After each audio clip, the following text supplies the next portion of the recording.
There are moments in history when people all over the world seem to rise up, to say that something is wrong, to ask for change. This is what happened in the tumultuous years 1848 and 1968.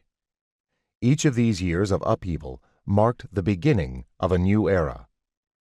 The year 2011 may prove to be another such moment. A youth uprising that began in Tunisia, a little country on the coast of North Africa, spread to nearby Egypt, then to other countries in the Middle East. In some cases, the spark of protest seemed at least temporarily doused. In others, though, small protests precipitated cataclysmic societal change, taking down long-established dictators such as Egypt's Hosni Mubarak and Libya's Muammar Gaddafi. Soon, the people of Spain and Greece, the United Kingdom, and the United States and other countries around the world had their own reasons to be in the streets. Throughout 2011, I gladly accepted invitations to Egypt, Spain, and Tunisia, and met with protesters in Madrid's Buen Retiro Park, and Zuccotti Park in New York, and in Cairo, where I spoke with young men and women who had been at Tahrir Square. As we talked, it was clear to me that while specific grievances varied from country to country, and, in particular, that the political grievances in the Middle East were very different from those in the West, there were some shared themes. There was a common understanding that, in many ways, the economic and political system had failed, and that both were fundamentally unfair.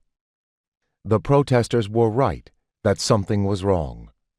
The gap between what our economic and political systems are supposed to do, what we were told they did do, and what they actually do, became too large to be ignored.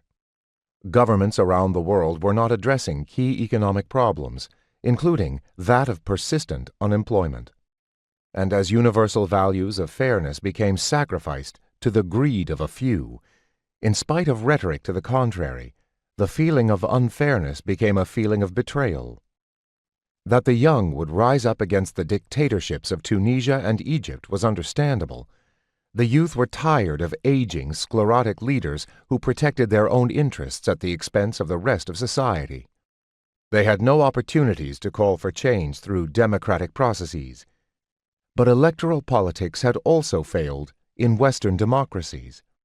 U.S. President Barack Obama had promised change you can believe in, but he subsequently delivered economic policies that, to many Americans, seemed like more of the same. And yet, in the United States and elsewhere, there were signs of hope in these youthful protesters, joined by their parents, grandparents, and teachers. They were not revolutionaries or anarchists. They were not trying to overthrow the system.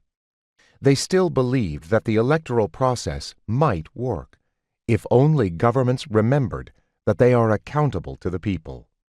The protesters took to the streets in order to push the system to change.